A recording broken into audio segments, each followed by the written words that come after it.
bir arobiydan so'rashgan ekan.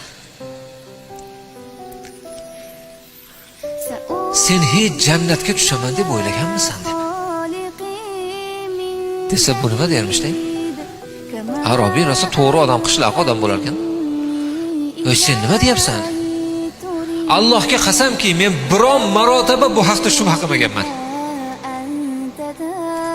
Men albatta jannatga tushaman. Men albatta jannat bog'larida sayr qilaman. Albatta jannat suvlaridan ichaman. Nimaga bilasanmi? Men unga ishonaman. Men la ilaha illalloh deganman. Men unga o'zimni topshirganman. Meni Robbim shundayki, o'ziga iymon keltirganda do'zaxda xorlamaydi" degan ekan. Birodarlar, shunday lazzatli iymondamiz biz. Yuzlanaman sen